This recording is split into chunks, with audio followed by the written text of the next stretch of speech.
Welcome to The Weekly. I'm Jeremy. I'm Chris. And this week on The Weekly, darkness at the Brink of Ohio. One more multiverse goes away. Okay. Greyhawk 2024. Okay. And a very confusing Solomon Kane RPG. Okay. And I'm spelling it wrong. Solomon Kane is all O's, isn't it? Solomon.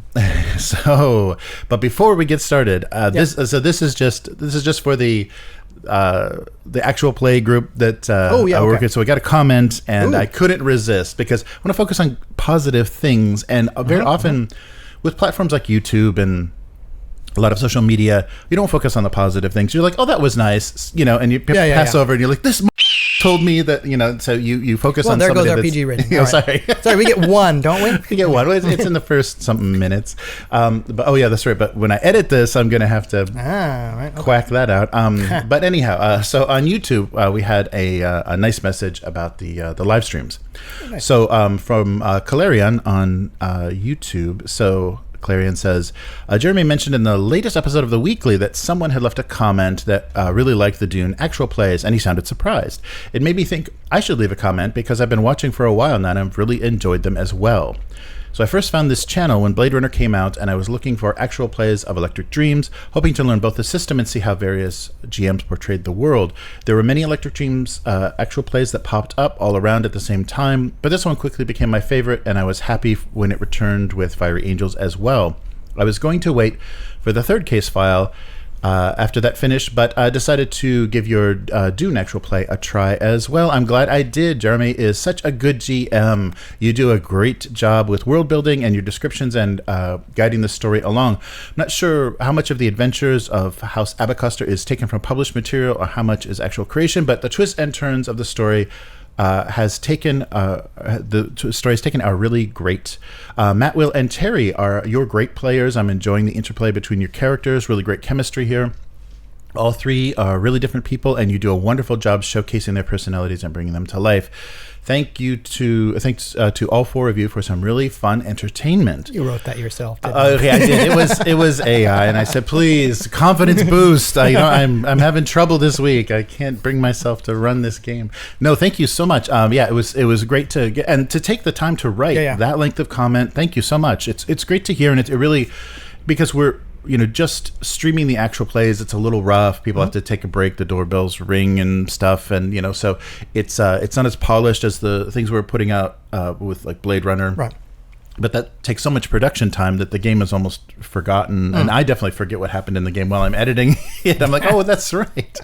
It surprises me, but it's really good to hear that, and it's nice that this is why we're doing this. So it's contributing to a community, it's like it's sharing our experience of the game and just the love of doing this and people being inspired by it. I think that's what I was originally attracted to by the original Idle Red Hands, as it was inspiration. You guys, it was a more academic approach to topics in tabletop roleplay, but it was inspiration, and it could work for writing fiction almost, the way that you would approach breaking down different character types or historical take figures. A lot of research and editing. Yeah. Yes.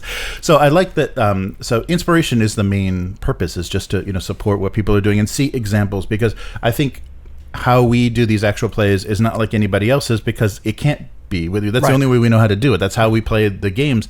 So to have as many of those examples online, so people don't think, oh, we got to do the critical role thing. I don't think I want to do that. To really see the variety and how people approach, and even like I think with Blade Runner and Dune, these are very established settings that people have a lot of opinions, and they have timelines and almanacs and things about. You're doing it wrong. But you can still play in those worlds and make use of that source material. And in one of our players is, for both John Carter and Dune, was completely ignorant of the source material. No movies, no books, anything, and can still function. Like, we can still world build and things make sense, and the character's decisions are based on the character acting in that world, with the morality and how things work just as a character. And I think that's so wonderful that that's good proof that you don't have to be obsessed with a world to play in it. You can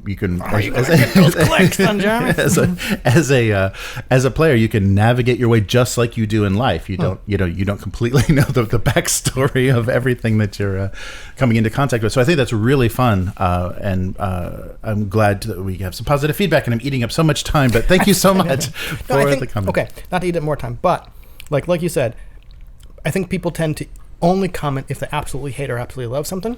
But if you like something someone's doing, then please take a couple minutes and just, I hate writing comments, right? Mm-hmm. But even just really love your stuff, right? A short comment like that can really brighten someone's day, especially a creator, because old idle hands, sometimes why the fuck am I doing this, right? And especially with our time zone, right? Mm-hmm, so just every once in a while get into the, hey, really enjoyed that. It's okay, that's kind of why I keep doing this, right? Mm-hmm. So, yeah. Yeah, and it's nice. I mean, even a small audience of people that are really enjoying it is wonderful. You don't need the thousands of people with people in there just causing trouble and playing around just because it's a place to hang out. I like people that are actually enjoying the content and following along with it. So it's so rewarding and keeps us definitely motivated. So thank you to everyone that's watching, and don't feel free to lurk and don't feel like you have to get in touch. But if you if you are really appreciating it, let us know, and let us know other ways you'd like to listen to it, because I think YouTube is kind of weird because you can listen to just the audio or you can be watching it while it's going on. There's so many devices that it's available on. So let us know how to make it more accessible. But our first topic is Darkness at the Brink of Ohio. Okay. So this was interesting. So this is Banana Chan, a designer that has worked on a lot of stuff, well known. Even did some Ravenloft, I think, with Wizards of the Coast.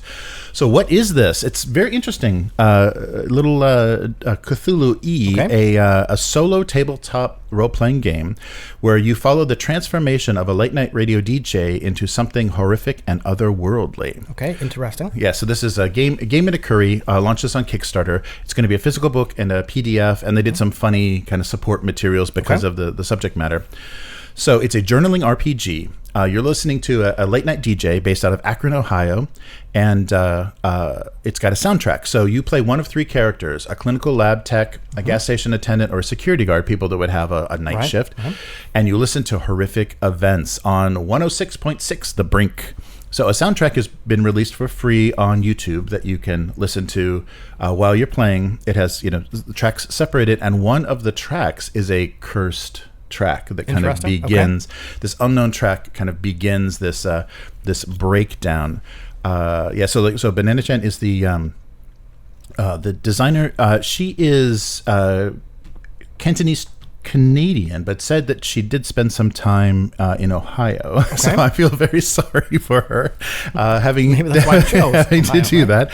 And you have nothing but to wish for the elder gods to return when you spend too much time in Ohio. But but Akron is kind of funny in kind of rock history in America. It's home of the Pretenders, Devo, the Black Keys. There's a lot of rock that came out of Ohio, because what the hell else do you have to do besides buy a used guitar? And they also have Blossom Music Center, which is this insanely nice outdoor music venue that I went to every summer as a kid and saw just about everything. But so that's the reason, that the theming and the location.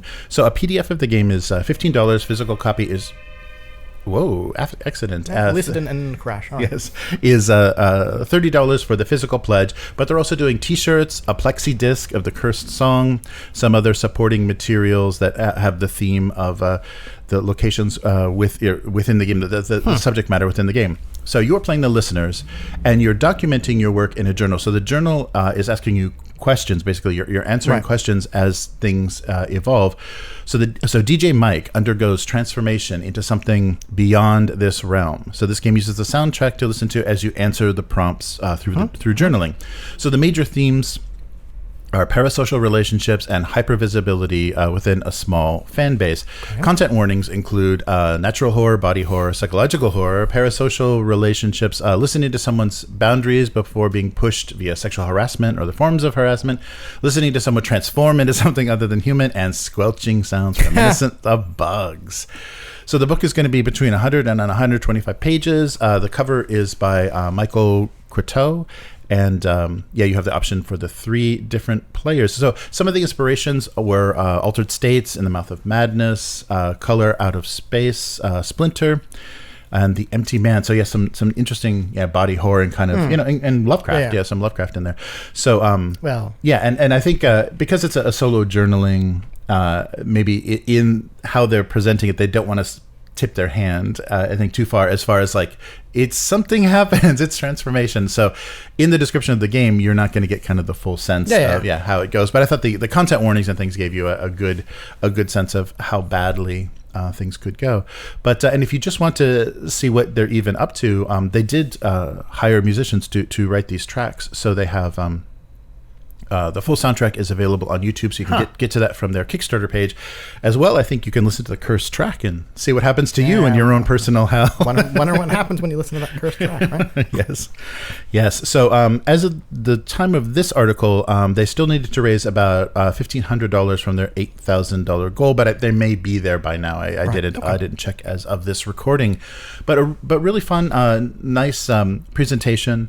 The artwork is very fun in an indie kind of rough sense, and they I think it's a really interesting, weird niche topic, and people kind of toiling during the night shift at a in shitty jobs in the Midwest is right up my alley. I really feel a connection to what they're trying to do. So fun stuff. I'm curious how they've linked kind of like the soundtrack to the gameplay, because I've thought about that before, right? Like, is it something like, are you supposed to put it on shuffle and then like something happens when the cursed track comes up, or are you supposed to are the prompts related to the music you're currently listening to, right? When you hear the tone. One of the things about like journaling games is, I mean, it's not necessary to have replayability, because it's not necessary for games to have that, but 3 listeners, I imagine you pick which listener you are at the start of the game, meaning there is replayability here, right? And like if things shuffle, or like I keep repeating myself, I'm curious to see how they've connected these things. And it's great to take advantage of platforms like YouTube, where you can put something up there, for free, and people have access to it. And it's you don't have to deliver digital files or anything. It's just like just bring up YouTube. I think this isn't the first time I've seen that. I'm sure other people have done it, but the one that's popping into my head now is people have put stuff on Bandcamp. I think Chris Bissett, who wrote The Wretched, there is a Wretched soundtrack up on Bandcamp. Yeah, I think that's a good idea to take advantage of these platforms, because we don't know how long this is going to last. I mean, there could be a really horrible kind of lockdown on platforms where people are just allowed to post whatever they want, and use them in different ways. There may be very specific ways that people have to do things in the future. But some bad news. Moving on to the unpredictability of the digital world, the promising virtual tabletop, One More Multiverse, which we talked about when it was first in beta about 4 years ago. Jeez, right. We've been doing it this for that long. Yeah, we have. Yeah. Wow. So with a home to the Blades in the Dark and Yabiza's B&B, the wonderful pixel art aesthetic that they had is shutting down. So users have 90 days to keep playing or save their creations, because they had a character creator where you were actually making pixel art characters. Oh, really? Wow. So it had a very heavy kind of video game aesthetic, and you're even using the the ASD keys to WASD to move the character around and stuff. And the one thing that made me think is, there's gonna be a lot of people fucking around, while you're running the session, when it's not someone's turn. They're like, they're running over here, they're running over there, But a really, really nice interface. I contemplated using it for the Malagast, but it was like building all of those things in that character was going to take forever. So just use the art that was given to us by the creator was much easier to do. So it was a pixel art, sprite-based, flexible, user-friendly, interfaced VTT. 4 years ago it was in beta in 2021, and the sad thing is, the full release was last summer.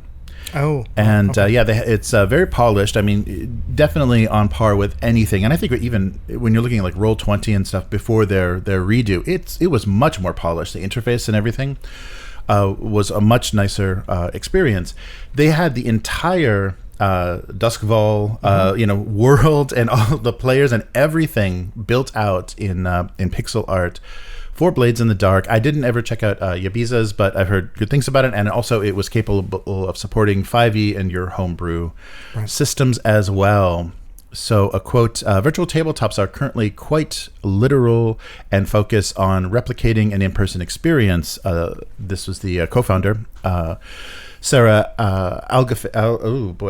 Alfagi of One More Multiverse. So we wanted to preserve what's unique about tabletops, but take advantage of the possibilities that could only exist in a browser. So what they ran into is they couldn't balance their ambitions with sustainability. So their business model just didn't work because you could play for free. I mean, you bought the content, and most of the people weren't paying into anything, so they were unable to support themselves as a long-term free-to-play app, which is frustrating. I think, I mean, if this is already all this work that already went into this, they should, sell this as something that you can run on a local server or something. Just sell it as a package, and just to try to. But as we hear soon, that may not even be an option. So we spent the past year working very hard to develop a new path forward. But after careful consideration, it's become clear that it's not enough to support the OMM platform, and for that we are sorry.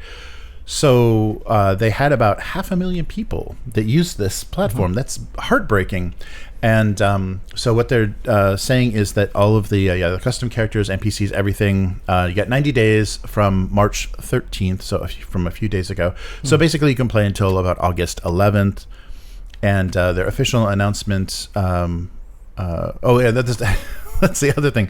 So not only did they just recently do their full release, they just did the official release date for Yabiza's as well. That just a few days ago said, now this is available and we're shutting down. Right. So the OMM was an amazing project with a wonderful team. They recreated Blades and Duskval. This is the creator of Yabiza's, with so much love and artistry. It's so sad to see them go. Oh, that was John Harper. That was the Blades in the Dark creator, John Harper, on X, talking about how sad, because that was a great version of that game. So the studio confirmed that they will also be shuttering as a whole. So there's not going to be anyone to even repackage all of this work that they did. They're going to work hard to provide severance, extensions to healthcare, and support with job hunting for all of their employees. But it's really sad to see such a good alternative and such a creative approach to VTTs just gone, just disappear.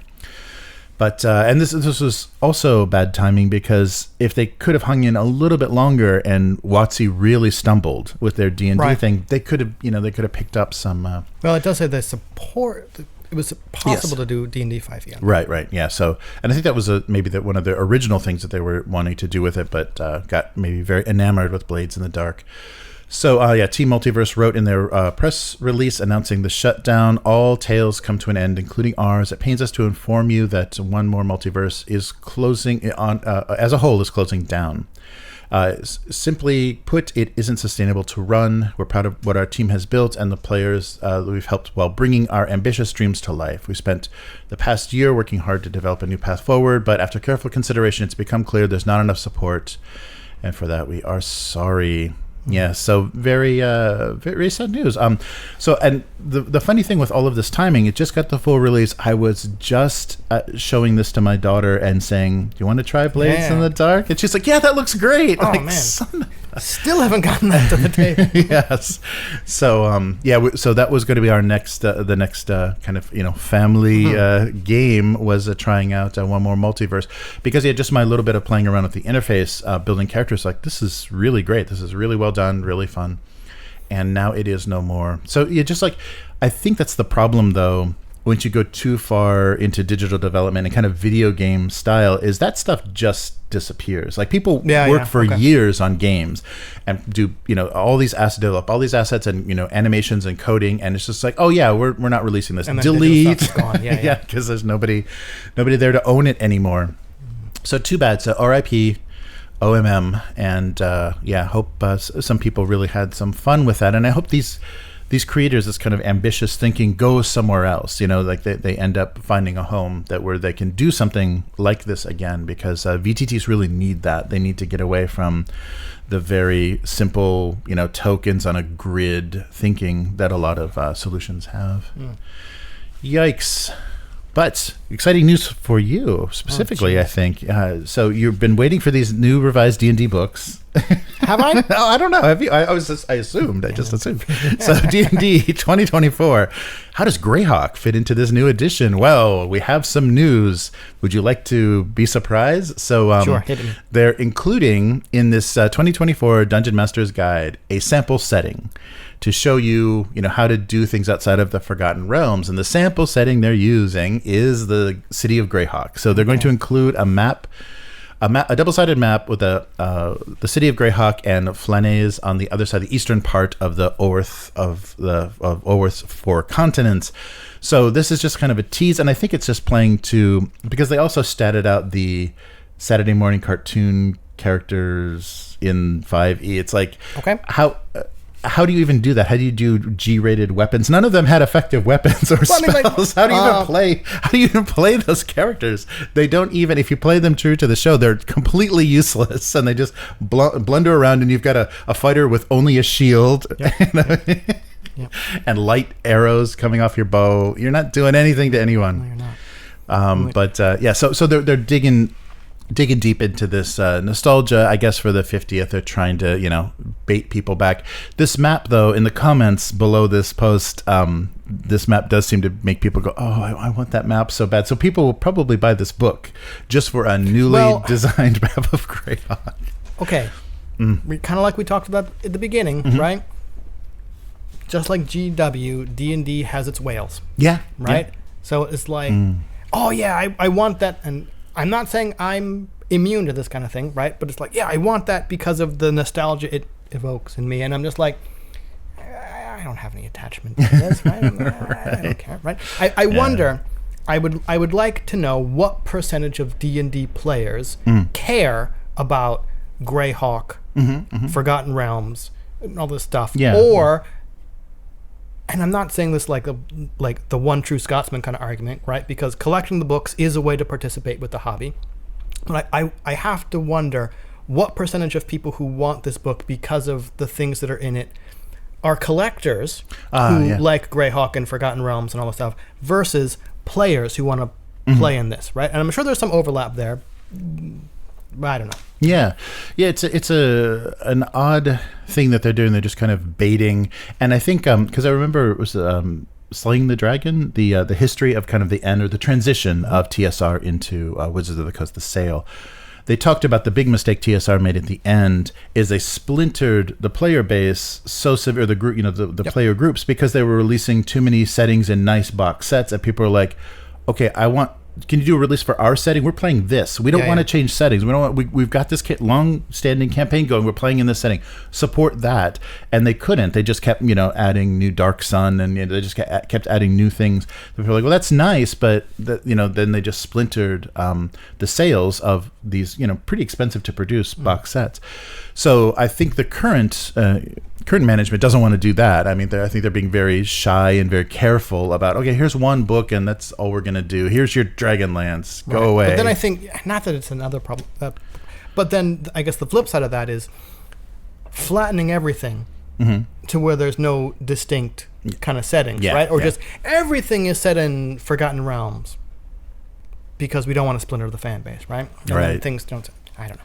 Yeah, and it was interesting too because people were saying, well, with the popularity and Baldur's Gate 3 bringing in people and being interested in the Forgotten Realms setting, why are you even talking about Greyhawk? Like that's a distraction. But Greyhawk hasn't had any attention for a couple of decades now, like any serious official releases. Is that a problem? Yeah. So this is interesting. So it perked up, people's interest in what they possibly could be doing. And we got a quote from Chris Perkins. A big draw to Greyhawk is it's the origin place for such heroes as Mordekainen, Tasha, and others.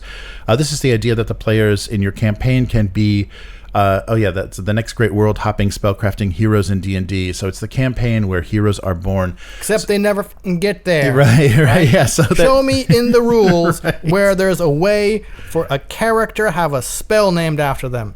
Yeah, that's right. I'll wait.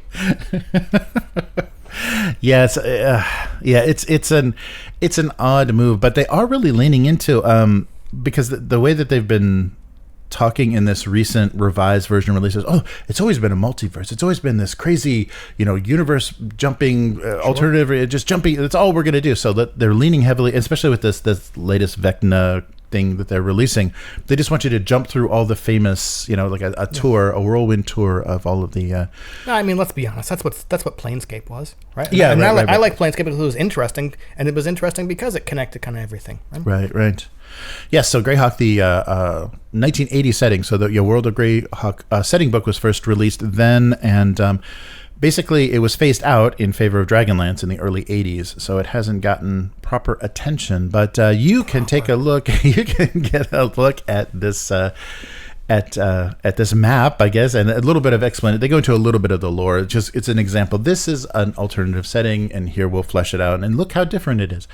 So November 12th of this year, you get your greasy little hands on the Dungeon Master's Guide Revised Edition.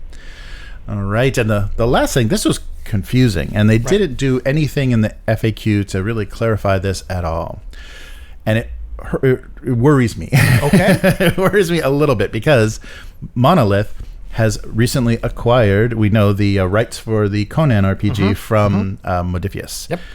So we're looking at a campaign for the Savage World of Solomon Kane. So you can dive in deep to the world of Solomon Kane with this revised version of the RPG based on, of course, the incredible works of Robert E. Howard and also powered by Savage Worlds. I've lost interest. Yes. So Mythic Games, completely. Okay. Mythic Games, of course, produced this very lavish, very interesting, because it used the virtues. Like you didn't directly control the characters, you controlled the virtues, and you're like, do this, Solomon. No, how about this way, Solomon? It was an interesting way for a story that has like a single protagonist to allow multiple players to kind of compete to operate this single protagonist. Yes. Okay. So they produced a ton of plastic for that. That's Mythic Games, and of course we know Mythic Games has had quite a fall from grace. These are both companies based in France. They're having trouble producing stuff, and I think they're handing stuff off. So it looks like the molds and a lot of the artwork got handed off to Monolith. They perhaps purchased this. Nothing has been made clear.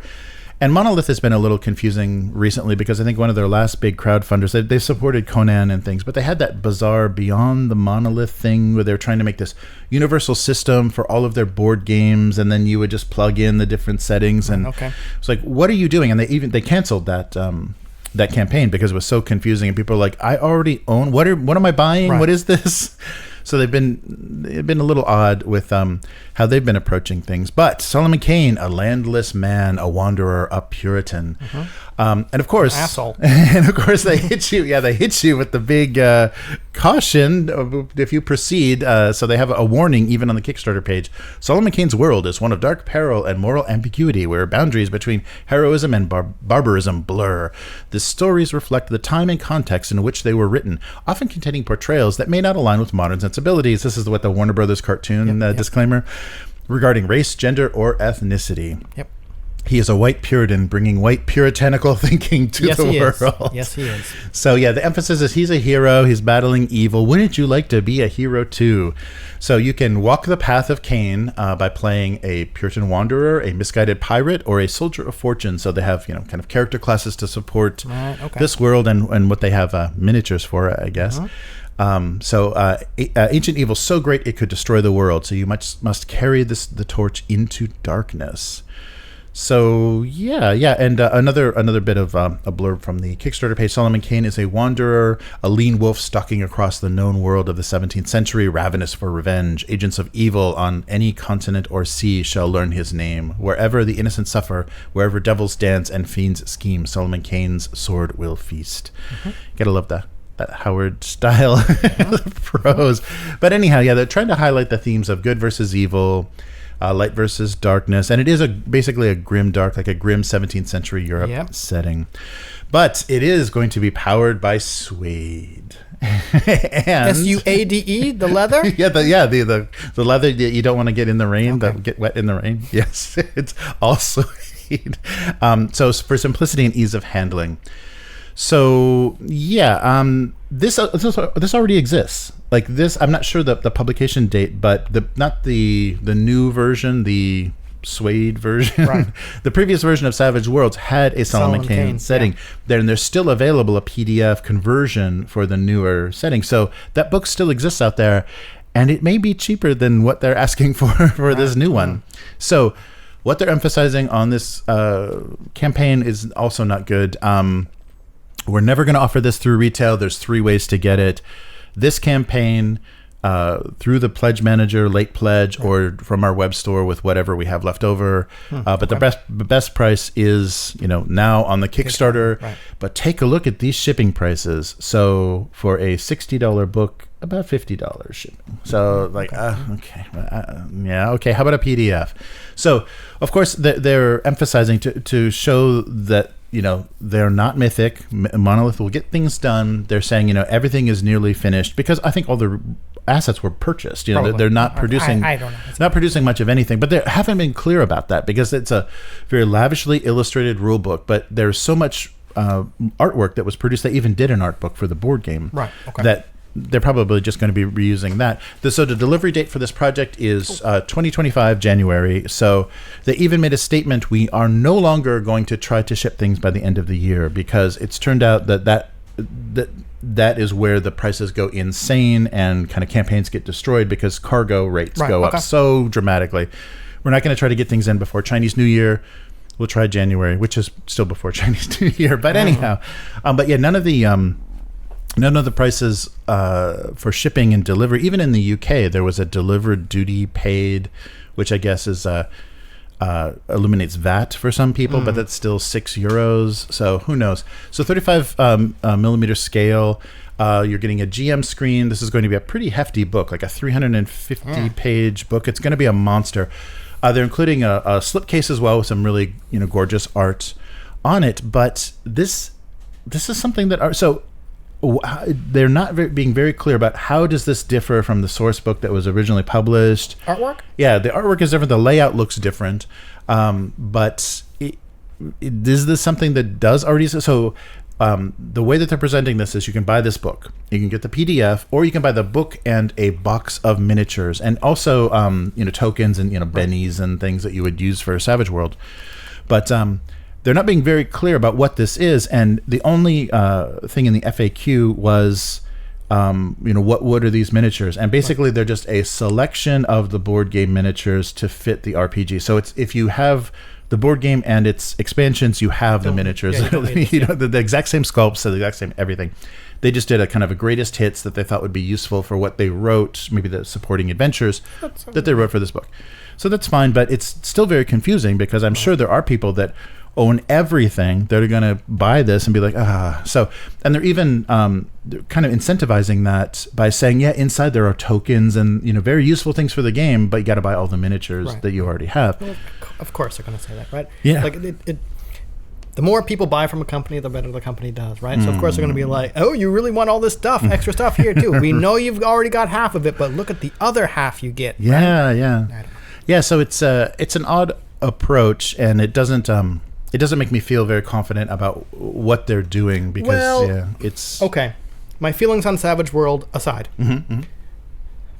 this I guess a charitable way to look at this is, yes, they've bought these assets, these molds, this stock of material. How do we get rid of this? Yeah.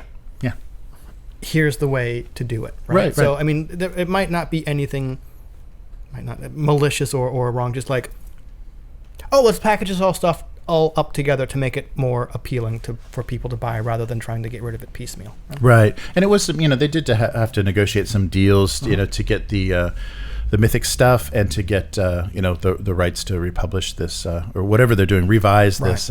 So and the problem that I saw with Savage was I was looking at Savage Pathfinder. I think we talked about when that was kickstarted, and Matt was saying from the actual play group that he's been hearing a lot of good things, and I really want to run the original campaign path, the adventure path, the Rise of the Rune Lords. Okay. Yep. But that's only available in first edition Pathfinder. I don't want to run first edition Pathfinder, so I was like Savage Worlds, because I know they also did a Savage Worlds adaptation for Mutant Chronicles. If you don't want to play 2D20. Okay. So it's like thinking about it, and it does seem to get out of the system, gets enough out of the way that we could really focus on the story of that adventure path, and that pleases me. That seems like something I want to do. But I hate the way that gets phrased. If the mechanics ain't affecting the narrative in any meaningful way, why are you using that system, right? Right. And I understand people use the term the narrative or the mechanics get out of the way to mean one interpretation is these are simple enough where we can internalize them relatively quickly, and we don't have to keep referring to the book. Oh, right. That is one interpretation of it, right? The other interpretation of is these have no effect on the narrative, right? They just get out of the way. Then why in the are you using that particular system? Well, I see it more as you don't have 4-hour combats. Yep, okay. That's the only thing that I would really like to solve with a lot of these older systems. But so but the problem reading through Savage Worlds, the problem that I had is they seem to have named everything for Deadlands from the Wild West setting. Pinnacle seemed to name it. Yep. So you have edges and bennies and stuff that are Razes. So break so that are they break any immersion into anything but a Wild West weird Wild West setting. Okay, I didn't know this, but when I found out that Savage Worlds was based on the original Deadlands, all those terms, I'm like, I get it. I understand why you use poker cards. I understand why you have aces and raises and all this stuff. Yeah. And like, cool, that would have worked so great for a Deadland. And okay, I understand not wanting to change them. Meaningless in kind of any other context. Yeah, right? it just feels weird, and it seems like things need to be renamed. So you need to like have a little guide. Oh, in this setting, these are this, and this is that. You have to translate all of your terms. And so I think they alluded to doing that for Solomon Kane, is that they've changed the system to match more what they're trying to do. And hopefully, I mean, if it gets across a pulp, because that's what the 2D20 system is trying to do is get as pulpy as possible. Yep. So if that's what they're doing with this, it seems like a move. Is a flavor of pulp. Yes, but unfortunately, this made me really worried. Are they just going to do this with Conan? I mean, they say they're doing a rules light system for Conan when they release it. Are they just going to do? Well, maybe it's so much cheaper to just. It is. Just make this a Savage World. The Savage Worlds of Savage Conan. Yep. The Savage Worlds of Conan. Right. Yes, the reasonably tempered barbarian. Yeah, so it's going to be strange to. This makes me lose a little hope. It makes me worry. I hope they handle Conan well and are not just trying to do a cheap release, because they could do the same thing. A box of miniatures from their board games and another Savage Worlds. Like I don't know. It made me a little bit concerned about what kind of thinking Monolith has. I had a lot of. I felt good about them getting the license because they did a really nice job with the board game. Right. But I hope they handle the RPG a little bit better than this. Just kind of a repurposing of stuff. I guess I can't really blame them. Yeah, and maybe they're just kind of feeling out because Solomon Kane is nothing in popularity compared to Conan. So they just are maybe testing the waters and seeing like if people are going to bite on this box of miniatures thing, because they're offering it in 2 pledges. So. Just the book is €59. I think the box is like €149, €159 for everything. It's a bit dear. Yes, it's quite expensive because it is just a box. I think it's about 100 miniatures, like they do. Every box is like 100 miniatures, but it's the same stuff. Unless they're 2mm or 6mm, I don't need 100 miniatures. Right, and it's that same damn snake again. If you've seen that fucking snake in all the Mythic games, it's Mythic games. It's back again. That damn snake. All right. So that's going to do it for this week. So where can people find you? On social media. That's Hivemind, HYVEMYND. Mostly Blue Sky and Instagram. But yeah, that's it. More 6mm miniature madness. Yep. All right. How about you? Nice. So check out Abuse Cartoons on YouTube and Twitch. And if you want to read my single panel gag cartoon, go to gocomics.com/domestic abuse. And if you want to support what we're doing here on the Weekly, consider becoming a weakling. The strongest of all supporters. Yes, at patreon.com/upturntable. If you pledge at that tier, it lets us know what that you're interested in what we're doing here every Thursday evening, Friday, whatever time it happens. Circle, man. Yes, and suggest some topics you'd like to see, some things you'd like us to focus on more. We've kind of over the years evolved things, so just let us know if it's headed in the right direction or we're off the track. And visit upturntable.com for everything that we're doing. Upturn Table on YouTube, Twitch, and all social media. And Dune tomorrow. Yeah, nice. So subscribe to this same channel to get notified when we go live. And that's the same thing on Twitch. And that will do it for this week. So see you next week. Later, mortals. Goodbye.